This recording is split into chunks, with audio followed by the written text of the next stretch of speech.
কোরআনের থিওরি এটাই, আমরা সবাই যাত্রী, চলে যেতে হবে যার কাছ থেকে আসছি তার কাছে।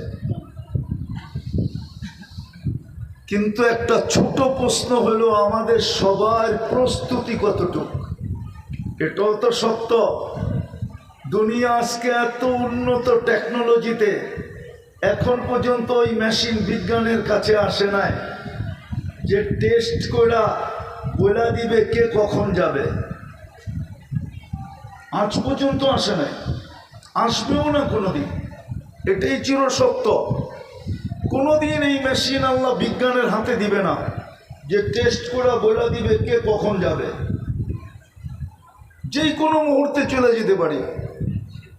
সত্য এটাই, মারে আল্লাহ তো রাখে কে, রাখে আল্লাহ তো মারে কে। সত্য তো, চলে তো যাব, কিন্তু প্রস্তুতি কতটুকু? বলবেন প্রস্তুতি নিতে হবে কেন? কোরআনই তো বলে নিবে না কেন? সারাদিন ভোগ করি কাঠটা, হ্যাঁ যুবক তাফালিং দেখায় কার যৌবন দিয়া? তাফালিং বোঝেন? মনে হয় তাফালিং বোঝেন না, ঠিক না? না না মনে হয় ঢাকায় শব্দ তো নাও তো বুঝতে পারেন, ঠিক না? কার যৌবন দিয়ে বাহাদুরি দেখাও?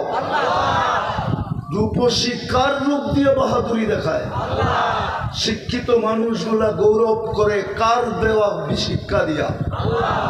অথচ মা পেটের থেকে তো আর ছিল শিক্ষাহীন। একটা মুরগির বাচ্চা যতটুকু নিয়ে আসে একটা মানুষের বাচ্চা এতটুকু নিয়ে আসে না।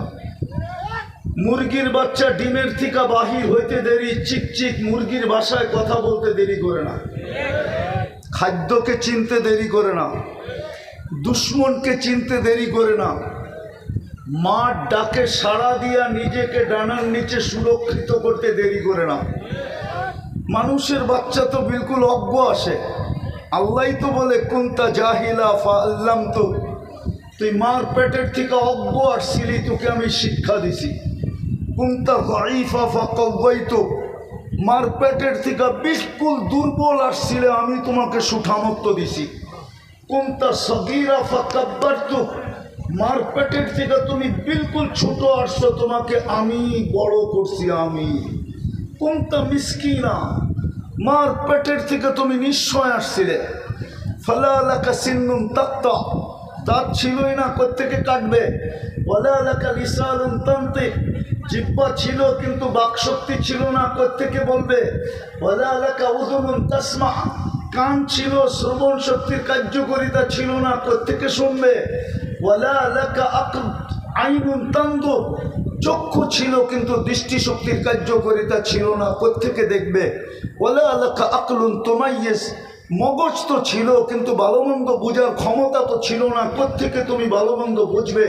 ওয়ালা লাকা কালবুন তাতাফাক্কার, দিল তো একটা ছোট ছিল, চিন্তা কি জিনিস তো তুমি জানতে না।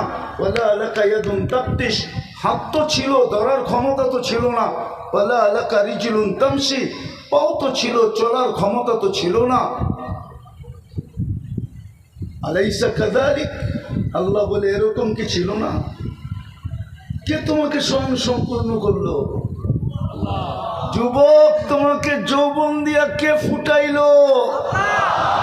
আজকে অনেকে দেখা তোমাকে মুস্কি মুস্কি হাসে, অনেকে চোখ টিপি দেয়, অনেকে মেসেজে লেখে I.ইউ।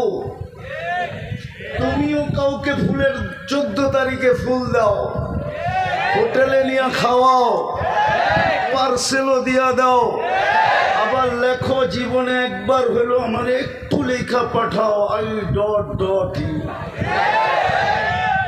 কে তোমাকে ফুটাইলো? 24 ঘন্টা কাটটা বক করো, নাই তো পানির বোতল এইখানে, নাইলে তো দেখাইতাম তোমাকে।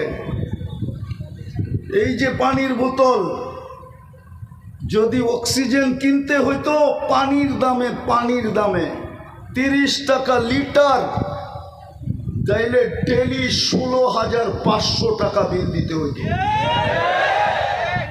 মাসে 4,95,000 টাকা বিল আসতো।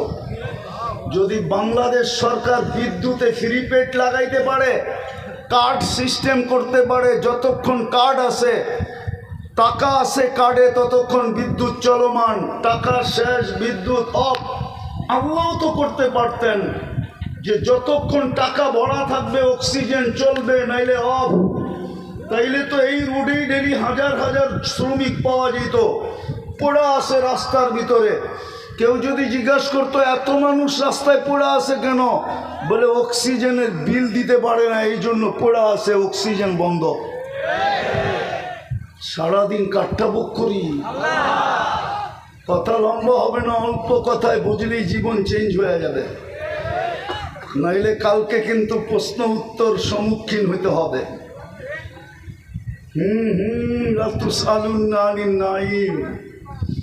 আল্লাহ বলে একটা নেয়ামতের হিসাব দেওয়ার ক্ষমতা তোর নাই, একটা নেয়ামতের। আমি দেখাইতেছি দৃষ্টি শক্তি একটা নেয়ামত। কয়টা? ঠিক না? এই যুবক বলুক এই পর্যন্ত কতবার দেখছে? কতবার?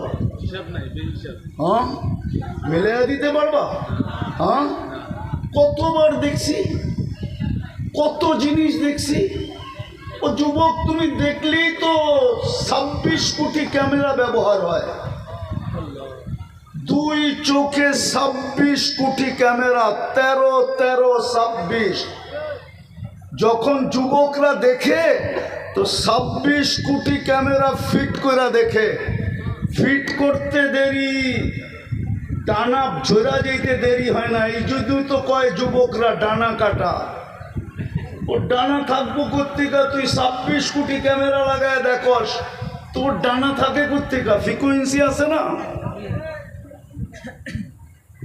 বলো কতবার দেখছো এই পর্যন্ত? বলো কেউ আমাকে। কিন্তু আল্লাহর কাছে হিসাব আছে তুমি কতবার দেখছো। কিরামান কাতিবিন ইয়ালামুনা মা তাফআলুন, ভিডিও করা আছে কতবার দেখছো। কত জিনিস দেখছি, একটা নেয়ামতেরই তো হিসাব দিতে পারবো না। আমি তো চক্ষু দেখাই না, এরম যদি কান দেখাই, এরম যদি বাকশক্তি দেখাই, এরম যদি ব্রেন দেখাই। ভাবলাম এই পানি এই দিন পর্যন্ত কত ফোঁটা খাইছো বলো, কত লিটার গোসলে ব্যবহার করছো বলো। পানিও তো একটা নেয়ামত। বিদায় আমার কথা শুরু, আমরা যাত্রা চলমান, যে কোনো মুহূর্তে পরিসমাপ্তি করতে পারে। আজকে সূর্য এই কোনাবাড়িতে বলতে বলতে ডুবছে, লান আউদ ফি হায়াতিকা আবাদা। হতে পারে কাল সকালে কেউ তোমরা আমাকে উঠতে দেখবে না। এরকম জায়গা দুনিয়াতে শত আছে, এক রাত্রে মাটির সাথে মিশা গেছে। গত ডিসেম্বরের আগের ডিসেম্বরে তুর্কিতে এক রাত্রে 1.5 লক্ষ লোক মারা গেছে 7.8 ভূমিকম্প দ্বারা। আমাদের দেশও আসছিল 2013 কি 14 31 নাইটের পরের দিন সমমাত্রার ভূমিকম্প আসছে। আল্লাহ বাংলাদেশকে বাঁচায়া দিছে। এই দেশের সাথে আল্লাহর একটা আলাদা মহব্বত আছে। আমার কথা মেনে নাও, এটার প্রমাণ দিতে পারবো আমি। যদি মহব্বতই না থাকতো, করোনার সময় তো সারা দুনিয়া বলছিল বাংলাদেশের মতো বিপর্যয় দুনিয়ার কোথাও হবে না, কিন্তু বাংলাদেশের মতো কম বিপর্যয় দুনিয়ার কোনো দেশে হয়নি। বিপর্যয়ের দিক দিয়া, কম বিপর্যয়ের দিক দিয়া WHO-তে 1 নম্বর নাম বাংলাদেশের, যে বাংলাদেশে কোনো বিপর্যয় হয় নাই। বাংলাদেশে এত সুন্দরভাবে করোনার রোগীর দাফন দুনিয়ার কোনো দেশে হয় নাই। বাংলাদেশের কোনো করোনার রোগী আলেমদের হাতের ছোঁয়া ছাড়া কবরে যায় নাই। যতগুলো সংস্থা কাজ করছে করোনা নিয়ে, করোনার মৃত্যু, করোনার ব্যক্তিদেরকে দাফন করার ব্যাপারে সব মাদ্রাসার হুজুর আর ছাত্ররা করছে। একটাও বাহিরের দেখাইতে পারবেন না। কে বাঁচাইছে বাংলাদেশকে? বোঝা গেল ভালোবাসা আছে এই দেশটার সাথে। বলবো না রাগ হয়ে যাবেন, না অন্যদিকে নিয়ে যাবেন? আমি আপনাদের স্বাধীনতা দেখি নাই। এই যে স্বাধীনতা কত বৎসরের, আগস্টের, কেননা ওই দিন আমি দেশে ছিলাম না। আমি 18 জুলাই চলে গেছিলাম ইংল্যান্ডে। যেদিন স্বাধীন হইতেছিল ওই দিন আমি জমিনেই ছিলাম না। 4 তারিখে রাত্রে আমি ক্যানাডা যেতেছিলাম। আমি ছিলাম আকাশে 39,000 ফিট উপরে, জমিনের থেকে নাইমা শুনছি স্বাধীন হয়ে গেছে। কিন্তু পরে যা শুনতেছিলাম, আমি বিলকুল দেশে আসছি সেপ্টেম্বরের 23 তারিখে। মধ্যখানে একদিনের জন্য আসছিলাম, আবার চলে গেছি কোরিয়া। ঢাকা নামছি, একদিন ছিলাম, পরের দিন ফ্লাইট কোরিয়া ছিল আমার। কিন্তু বাইরের থেকে শুনতেছিলাম, সবাই ভাবতেছিল যে না জানি দেশটা মাটির সাথে মিশা না যায়। 16 বছরের একটা মায়া আছে না? না নাই? হ্যাঁ নাই না, গৃহযুদ্ধ লেগে যায়। বাহিরের থেকে শুনতেছিলাম, আপনারা শুনতেছিলেন কিনা জানি না। আমি ক্যানাডার থেকে আবার ইংল্যান্ড আসছি, ইংল্যান্ড থেকে আমি মিশর আসছি, মিশর থেকে সৌদি আরব আসছি, বাংলাদেশে আবার কোরিয়া গেছি। সব জায়গায় এক আলোচনা শুনতেছিলাম, দেশটা মাটির সাথে মিশা যায় কিনা। কিন্তু আমার বিশ্বাস ছিল কিচ্ছু হবে না। এই দেশটার সাথে আল্লাহর একটা ভালোবাসা আছে, এটারও একটা কারণ আছে। বলুন, ইসলামের সর্বপ্রথম কোরবানি এই মাটির নিচে লুকানো আছে। আল্লাহর রাসূল হিজরত করেন নাই, তখন বাংলাদেশে 4 সাহাবী চলে আসছিলেন। বাঙালিরা সাহাবীদের চেহারা দেখা মুসলমান হয়েছে। বাংলাদেশের ইসলামের বয়স আর মদিনার ইসলামের বয়স কাছাকাছি, সমসাময়িক বললেও ভুল হবে না। 4 সাহাবী চলে আসছে, আবু ওয়াক্কাস, ওহাব ইবনে মালিক, কাসেব ইবনে হুযাইফা, উরওয়া ইবনে সাসা। এইখান থেকে 2 জন চিনে গেছেন।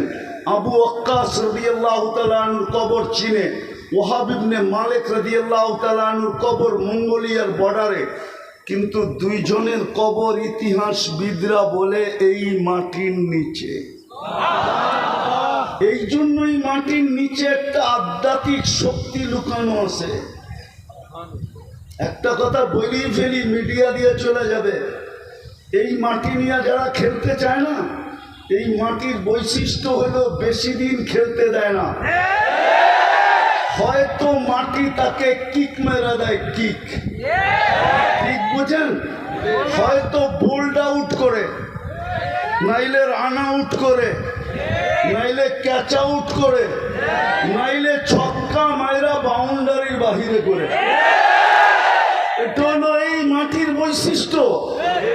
কেননা ওই আধ্যাত্মিক শক্তি মাটির নিচে লুকায় আছে। এই জন্য আমার বিশ্বাস, দুনিয়ার কোনো পরা শক্তিও যদি আমি আমার ভিতর থেকে বলতেছি এই মাটিতে আসতে চায়, তাহলে আমার বিশ্বাস এই মাটিতে টিকবে না। কেননা এই মাটির নিচে এক আধ্যাত্মিক শক্তি আছে,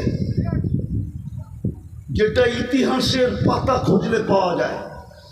আরেকটা বাহ্যিক শক্তি আছে। বাংলাদেশে 40,000-এর উপরে হেফজখানা আছে।